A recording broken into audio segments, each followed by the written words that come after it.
Hi guys, and welcome to AirAbility, your regular dose of lead therapy. We're approaching nearly 1,000 members, so I would ask everybody who can to subscribe to this channel so we can enjoy the benefits of a channel with 1,000 members plus. But first of all, this is a special edition of AirAbility, and I'm going to talk about some questions from our members on the AirAbility Facebook group, questions left on the YouTube channel, and questions sent to me on personal messenger. And hopefully, somebody might learn something. And remember, these are my opinions, and I would not necessarily practice some of the things that I say in this video without adult supervision. So let's get on with it. What is the first question? Question 1. Why is the AirAbility YouTube channel and Facebook group predominantly about Benchrest? Well, first of all, I am the major content producer for the Facebook group and YouTube channel, and my major discipline is Benchrest 25mm air rifle shooting. So therefore, you're probably going to see a lot of Benchrest stuff. And most of my circle of friends are Benchrest shooters as well, and they contribute to the channel. But I would love to see every discipline represented on our Facebook group and YouTube channel. I've already started an AirAbility short video series which takes a look at members, rifles and airguns, which is a really good idea to get the membership involved in the channel and the Facebook group. I'm also happy to make some longer videos for people if you've got something you want to show us or something you want to say, and post them on the YouTube AirAbility channel. So there you go. Now, question number 2. Here's a big question I get asked an awful lot. What is the cheapest Benchrest rifle setup? Well, I think we've all got to admit Benchrest is not cheap, but you can be sensible in your approach to buying equipment. First of all, I can't comment about second-hand equipment because price and availability varies an awful lot. But if you're buying new, you probably need about £2,000 to get into the sport at a level where you would be able to be a contender at your local club and possibly nationally. So, what do you need? I would first start off with an Air Arms HFT 500 air rifle. This rifle is fantastic out the box, and it has a lot of third-party adaptions you can add to it as you grow and get better at the sport of Benchrest 25mm air rifle.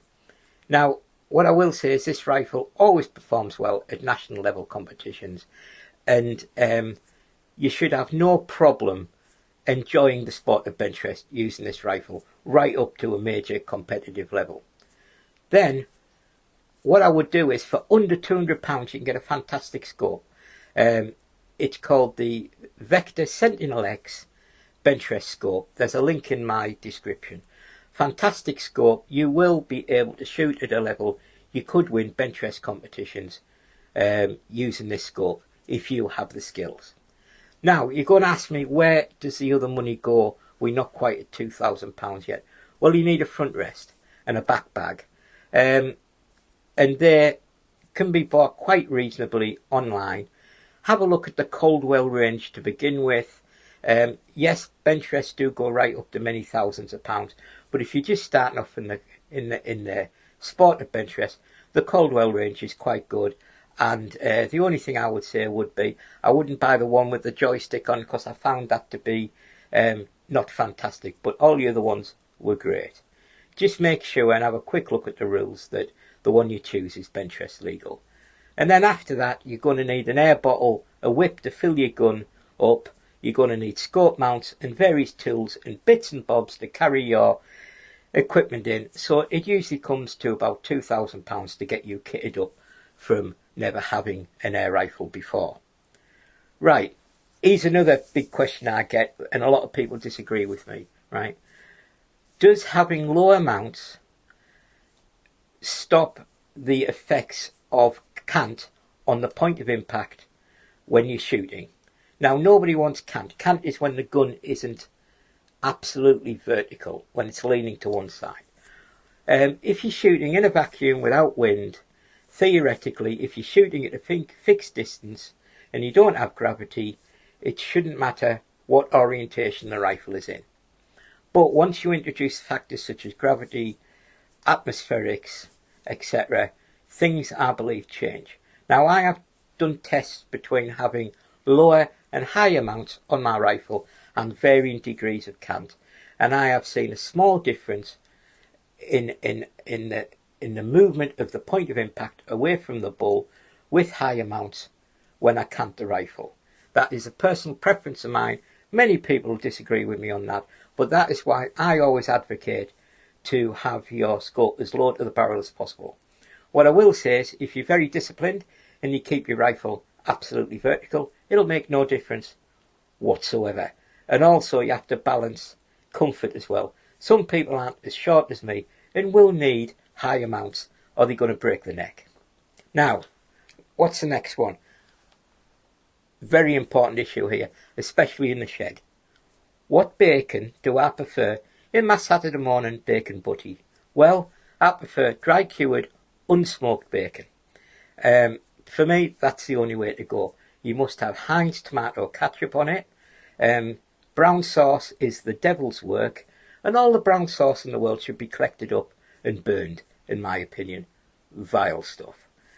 You also should have an egg on top of it, because, you know, it's the crown and glory to a bacon butty. And no, I don't butter the bread on a bacon butty neither. So there you go. The perfect bacon butty is dry cured unsmoked bacon, a little touch of Heinz tomato sauce, and an egg on it. Fantastic. But leave the butter alone. You don't need any. Now, what is the next question? What is a fishing coaster? Well, I can tell you, you don't put your coffee on it. It's a device like this. It's like a zip tie, but instead of pulling the end of the zip tie to tighten it, you rotate this knob and this noose tightens. Now, this can be of fantastic use to air gunners. And why is that? Because once you've made it the correct size, you can cut the tails off it, and it's very neat, and it becomes a lever. And you can use it as a magnification lever on your scope. You can use it as a side parallax lever on your scope. And even scopes with a front parallax focus, you can put it on the front and adjust it as well, because it even goes big enough to go around your scope. Now, yes, you can buy these fancy parallax wheels and these custom levers for your scope, and they are fantastic.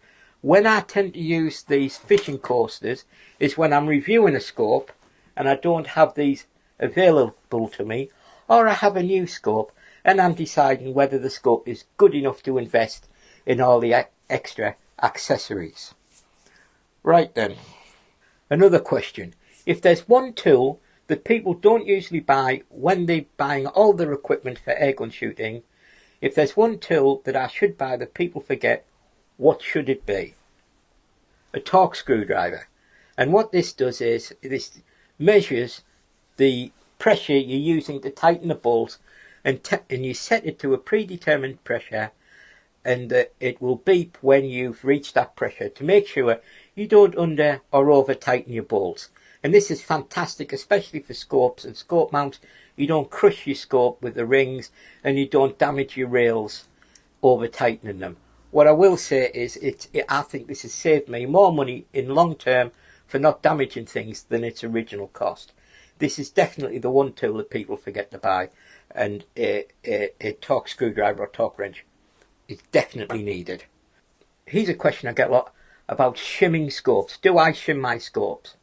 Well, shimming your scope is when you put a little layer of something in your back scope mount to raise the back of the scope up compared to the front of the scope if you run out of elevational adjustment when you're shooting.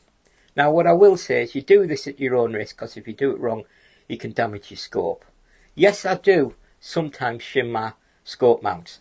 And what I use to shim my scope mounts is I use no more than 2 layers of masking tape, or I use no more than 2 layers of 35mm camera negative. Both of these substances do not damage your scope.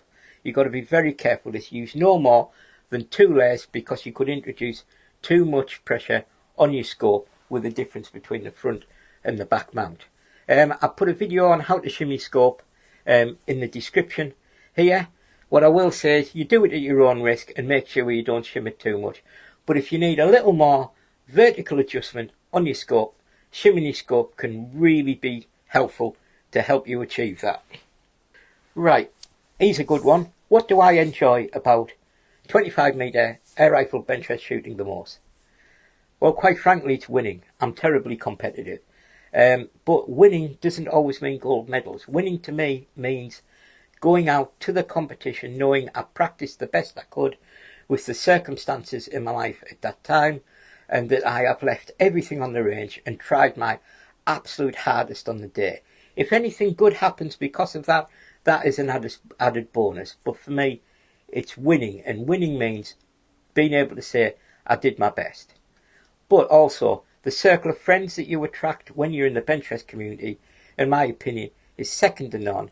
And, you know, I have daily contact with these people in my everyday life because all we love to do is chat about Benchrest shooting and what we're going to do next and what is that magical pellet that we need to buy. Now, one final question. What does Mrs. G think about all your airgun antics and all the stuff you buy? Well, Mrs. G is fantastically supportive of my airgun shooting ambitions. She comes with me to every event, to every training session. Because of my physical disability, she helps me carry my equipment and set up. She even goes up on the shed roof to repair leaks in the middle of winter.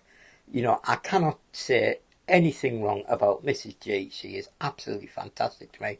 I love it a bit, and, you know, everybody wants somebody as supportive as that in their life. But saying that, she did say to me once that if I go too far, the wheelchair will be the last thing I need to worry about. Well, on that menacing note, I hope you found it interesting, me answering a few questions about my shooting and what I do when I'm shooting. If this video proves popular, I will do another one in a few months. So keep sending me those questions. But remember, while you're out there, keep living the airgun dream and take care. Bye bye.